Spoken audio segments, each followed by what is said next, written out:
The agenda for today would be to cover the importance of managing emotions, looking at the components of emotional intelligence, looking at how we can leverage EI in sales, and then also we can open it up to any Q&A that you might have. Okay, now a lot of you might ask, what is emotional intelligence? It refers to the capability of a person to manage and control his or her emotions and possess the ability to control emotions of others as well. In short, we all are amazingly learned professionals, and probably our IQ levels might also be very similar. But what really can go and differentiate how we sell, what we sell, and also how we succeed would be based on our EQ. And EQ is also a part of EI. So that's what we'll be going ahead and discussing today. There are five major components of EI or emotional intelligence, which is self-awareness and regulation, internal motivation, empathy, and social skills. Now, these are five major components of emotional intelligence. I'll give you an example of empathy or sympathy in sales. Empathy involves feeling what someone feels, and sympathy involves understanding someone else's emotions. So, to give you a very nice example, here's a quick scenario. Now, whenever we're trying to sell, there are often some concerns that um, clients or prospects might come back to us with. One of them is budget. And a lot of us have different ways of dealing with this objection. Some of us go the discount route. Some of us go to the route of saying, um, sorry, we don't listen to budget requirements. Some of us go back and say, I'll get to my manager and come back to you. So all of us have different ways of really solving for this problem.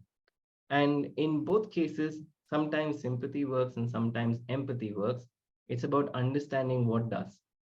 Now, a sympathetic response would be to recognize the importance of staying within the budgets and exploring options with the financial limitations. Now, the issue with expressing sympathy is the fact that you're going back and telling someone that, oh, I understand that you're facing an issue and I'm here to solve it. Ideally, it also goes ahead and displays that you feel sorry for another person overall, right? So on most cases, a better response or an empathetic response would be to demonstrate that you've gone ahead and dealt with these issues in the past, and you've gone ahead and devised a successful plan in the past as well for organizations that have faced budget constraints. So empathetic response could be that budget constraints can create significant challenges and that you've worked with clients who have faced similar situations and you're committed to find a solution. The tonality changes and it also makes the other individual feel that you understand the situation rather than just responding to it. So these are ways in which you can go back and leverage EI as a part of your sales process. Now, there are multiple such scenarios, be it budget constraints, be it issues with competition. There's always a space for us to go back and look at what might be an empathetic response. I think this is the part which is the most interesting with self-awareness and self-regulation. Now, overall self-awareness is our ability to accurately perceive the level of skill, knowledge, value, and responsibility we use when it comes to our emotions, right? Now, given a scenario where we all try to go ahead and sell on Zoom, often we also go ahead and meet clients. It's not always that everyone in the room is very perceptive to what you might have to present. Take a scenario of you going ahead and giving an amazing presentation, and everyone in the room is quiet.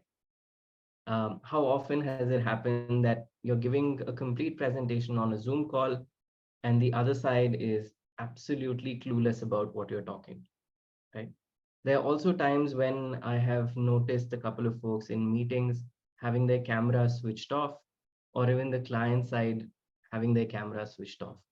You have absolutely no idea what's happening on the other side. They might be watching a cricket match. So you might be giving an amazing presentation, but they're lost in the entire pitch.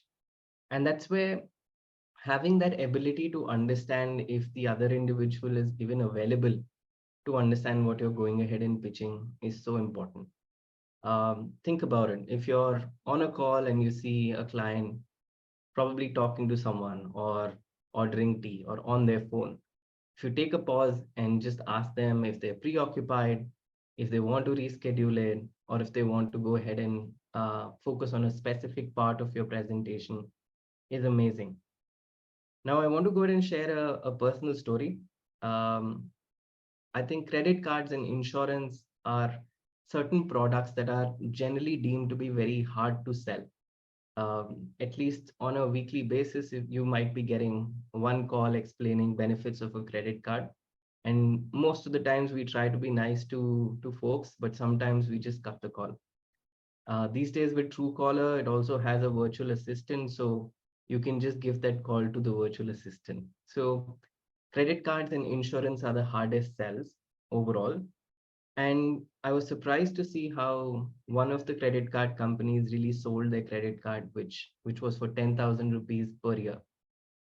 Now, as individuals who travel and as individuals who have always aspired to, let's say, play golf or play cricket or play any other competitive sport which is for networking, it's interesting to go back and see how some credit card companies have figured out what might be an interesting pitch.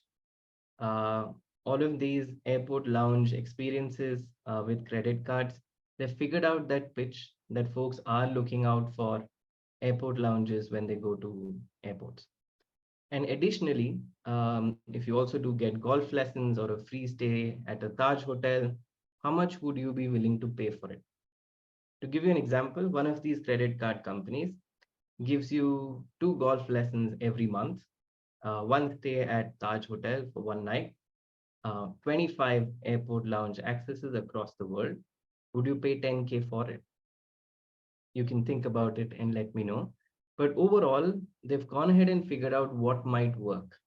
And then their credit card pitch is not about take the credit card, increase your credit limit, you get points here and there. Their credit card pitch is about do you want golf lessons? Another example is probably of a couple of banks looking at credit cards giving you premium economy and business class tickets for free, which is one travel for free and you pay 3K or 5K. Some of them work because folks generally go in travel economy and they want to go ahead and try out what is it like to travel in premium economy or business class.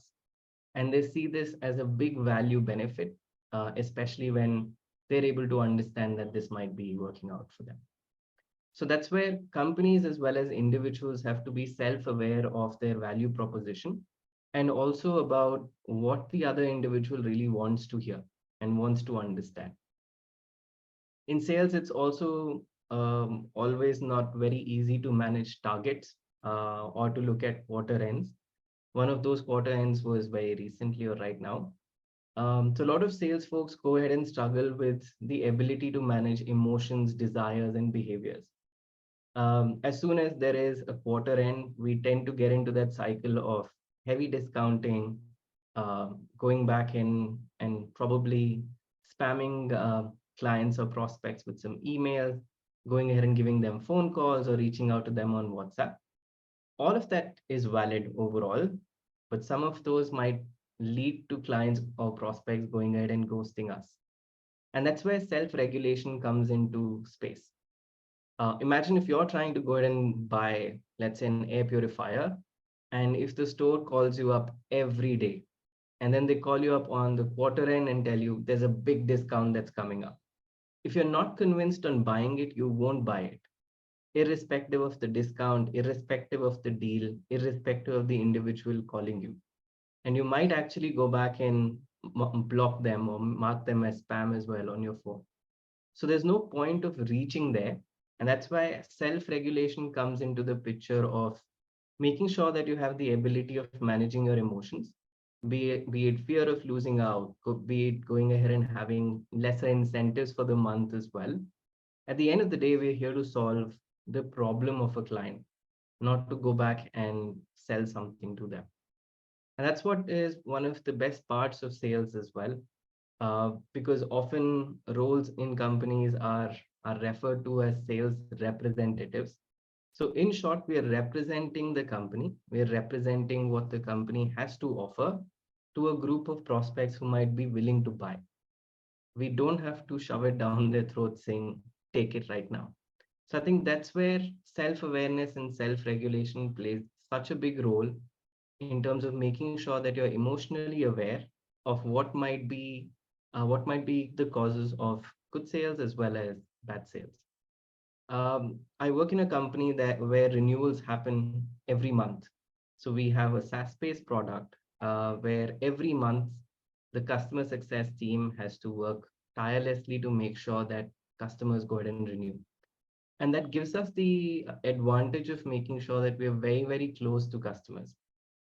Additionally, that also gives us the disadvantage that we can't go ahead and mess up with any customer during sales. So in short, if I go ahead and close a bad deal, they're going to churn next month, and the business loses out on reputation. The business loses out on a prospective customer who would have been there for a long term, and that customer or that prospect is going to go in the market and talk about us in not such a good light.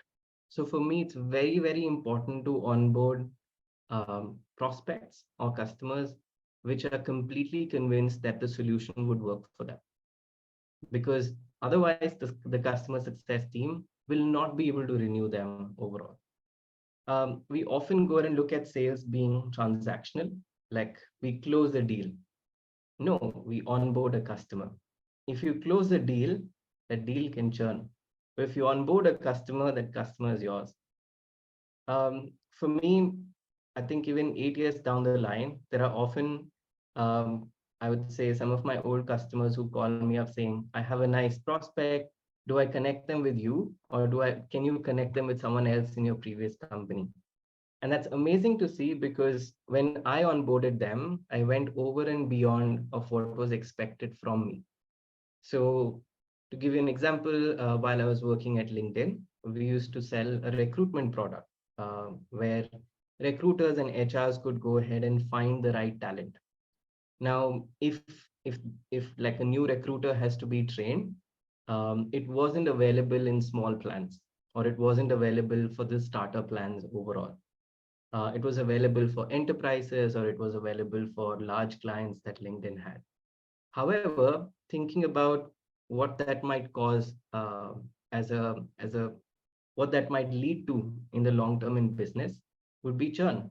Because at the end of the day, imagine you're a new recruiter that the company has hired. You've been given a fancy tool like LinkedIn, Naukri, or any other tool, but you don't know how to use it.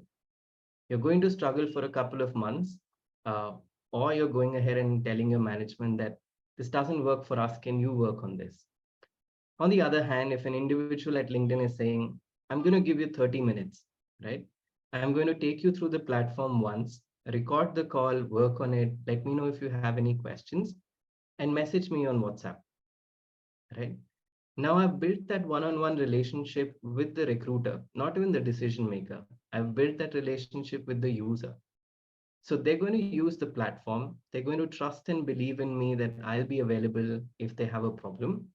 And one fine day, when they're a decision maker in any other company, they're going to look forward to connecting with me again.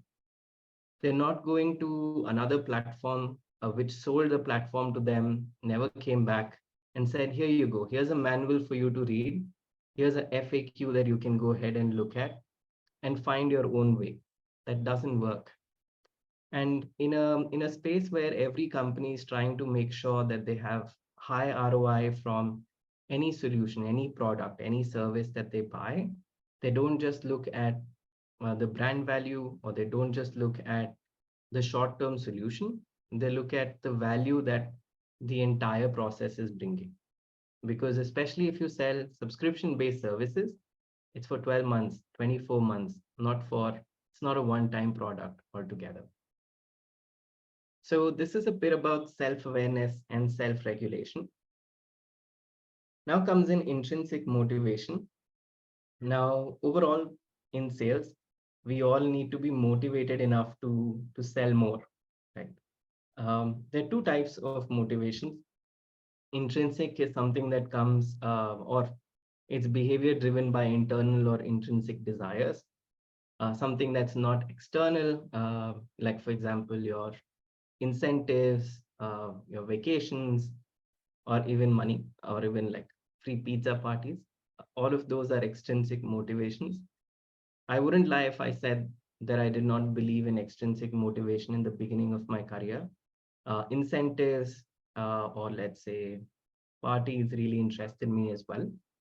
And that's how we all are in the beginning of our careers, because we are focused on looking and growing faster.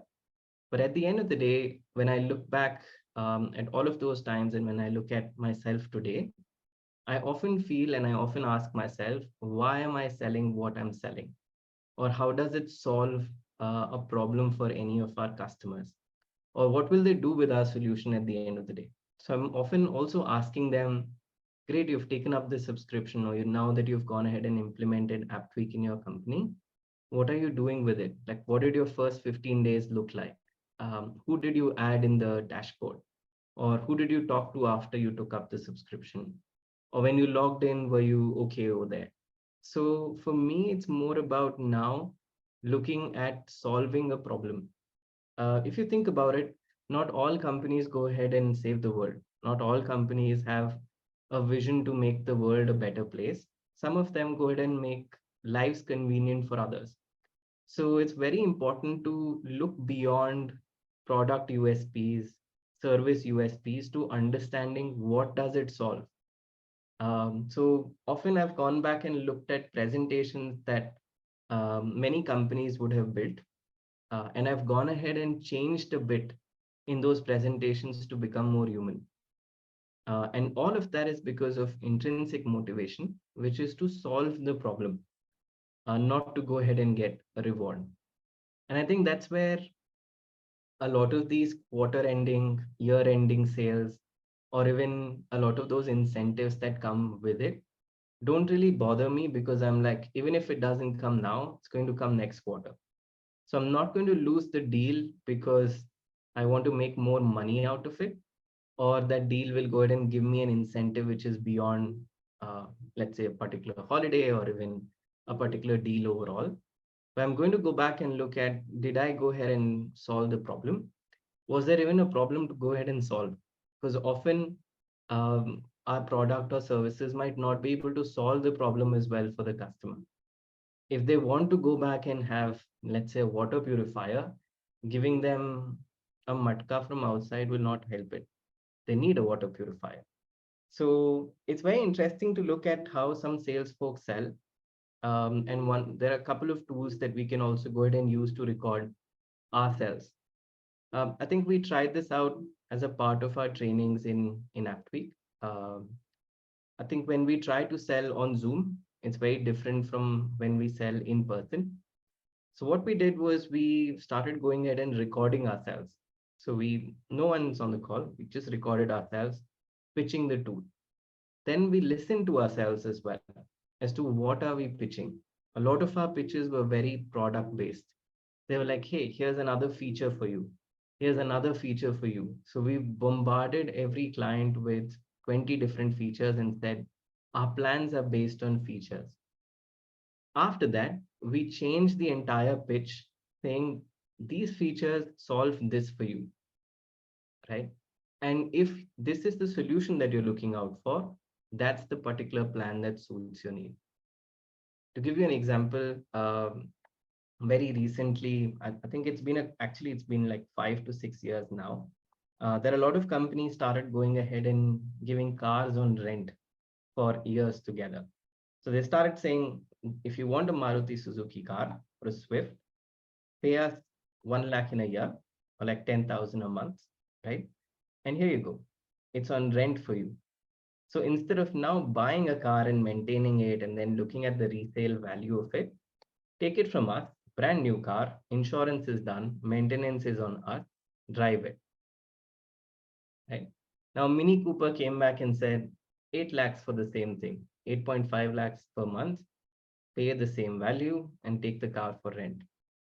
Now, when I went ahead and started looking at this as a solution, I asked them, what will I get from different plans that you have? Now, the individual said, In the first plan, you manage maintenance, you manage insurance, we give you the car. In the second plan, we manage insurance, we manage maintenance, you take the car. In the third plan, cancel it anytime. Cancel it at any point of time. We go ahead and refund you if you've paid more, but there is an extra premium for it. Now, all of these three plans were for different individuals based on their different needs. And that's where the problem kicked in because they started pushing me to take up the premium plan. But I did not want it because I'm going to be in Bangalore for the next 1 year. So I don't want to go back and have a plan where I can cancel it and get the money refunded and all of that. And I think that's where we have to be cautious about what we're pitching, who we're pitching it to, and if the solution even makes sense or not. And of course, that's where intrinsic motivation comes into the picture. Because if we look beyond our incentives, we might be able to go ahead and get more deals. And at the end of the day, more deals might go ahead and mean more incentives overall. So I'm a big believer in not losing out to a customer who might, or not losing out to a prospect who can become a customer, rather than pushing them to become a customer tomorrow morning. There's actually a saying which says, um, I think kismat se zyada kisi ko nahi milta and all of that.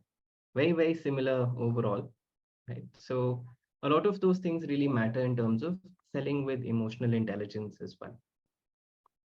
Now, here's where social skills comes into the picture as well. And for anyone in sales, I think it's debated and also spoken at length about how social skills can be very, very helpful and how they can really work out. Here's one example of it. Now, most discovery calls or the first initial call that you're having to understand if a prospect can become a customer has these questions. If a person is okay, is the business is okay, is the team okay? What do they think is going on? How are they feeling about it? What can you do to resolve a couple of things?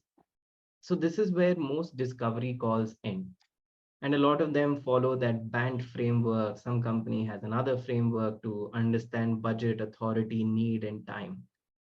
And this is done and dusted to for everyone. How about adding a couple of questions, right? Now, small talk is something that we often avoid in conversations, and we often try to go ahead and skip to the part where we start presenting. So for every salesperson overall, I think the goal often is to present the solution and look at the pricing and close the deal. So we all go with that frame of mind in a meeting, which then stops us from understanding what's happening overall. Right? And the best of best sales calls generally end with understanding a person, understanding what they're currently doing and what they're planning to do as well. You wouldn't believe it. This was something that my manager in my first job taught me.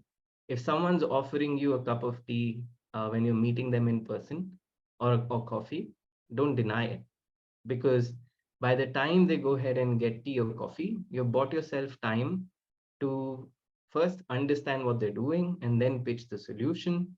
By the time you finish tea, you have 20 minutes more than having a very short meeting. Because at the end of the day, someone's going to bring tea for you, or you're going to get tea for yourself. It's going to take 10 minutes to drink tea as well. So you've bought yourself 10 minutes to understand that individual, not to drink tea. In that space of understanding an individual, you might be able to understand what they're passionate about, why are they doing what they're doing, or how would they want to communicate with you as well. So many times we often keep sending or bombarding people with emails, but they're just like एक phone कर लेते हो, just could have just given us a call, or could have just gone ahead and sent me a WhatsApp message. But we don't know what's their preferred mode of communication. We're often scared of saying, if I call them up, will they feel bad about it? But we've never asked, how do you want me to communicate with you? Or how would you like us to work together to ensure a successful partnership? An individual might just come back and say, you know what, maybe I'm going to take like 2, 3 months to really come back to you. And that's how we forecast deals. You don't put them in your pipeline overall. You keep them for the long term and you're like, this will come one day, but not today. So I think that's where having that emotional intelligence in terms of looking at the long term picture is important. Um, I I've been interviewing some folks for sales role in the last couple of years, and one of the fear that almost everyone had, especially in their job roles, was if I don't sell, a company would fire me. Or if I'm not able to go ahead and get this deal, I'm not meeting my quota, and the company would probably let me go. So I think if we're always living in that fear of a company might not see the value of having a strong customer and rather might see short-term goals, one, I think as managers also we need to evolve and change the way we work and expect goals to be achieved. And secondly, we also need to, as sales folks, we also need to understand that it's better to get one deal in the quarter, which is an amazing deal which might grow, rather than getting five deals which will churn the next month. But of course, everyone has their own goals overall. So I think that's a bit about what I wanted to talk to you about today. The goal of this entire masterclass was to give you a view of what has worked for me, but also give you thoughts around what might work for you as well in the long term. So think through about the way you're currently selling, the way you're currently having conversations. And as soon as you reach a roadblock, try to see what you might have missed overall and try to see how self awareness and self regulation can really help you. In the last 3 years that I've worked at Aptweek, a lot has really depended on um, how we go ahead and sell. And there's been a lot of autonomy that has been given in terms of selling Aptweek in India. And that gives us the power to, but also gives us the responsibility of selling well. So we can't really go back and sell it to individuals that might not believe in the solution. So often we've said no to deals, even if it meant we might go ahead and achieve a particular milestone. At times we've said no to a particular company as well because it didn't feel that they would go ahead and benefit in the long term from it. And often it's not about selling or getting a deal overall, like I mentioned. It's about onboarding them and making sure that they're on a path to success overall. I would just say that one of the things that I've enjoyed so far in the sales career when I look back is seeing some of my clients very successful. Some clients that I onboarded on different platforms, maybe 3 years, 4 years, even 5 years ago, are still using the platform. So that's amazing to see. I would also say that often I've taken a lot of deals very emotionally. So if I've lost a deal or if I've got a deal, I've generally been very happy or very sad about it, and I've slowly started detaching myself from being extremely happy or extremely sad about losing or closing a deal. But it's a journey overall, and for folks who are starting off or folks who are already so experienced in their field, enjoy the fact that you have the ability to represent a company, represent a product or service, but know when to stop as well. Because if you're in an environment that is not allowing you to learn or grow or even do your best, then of course you can thrive in different environments overall.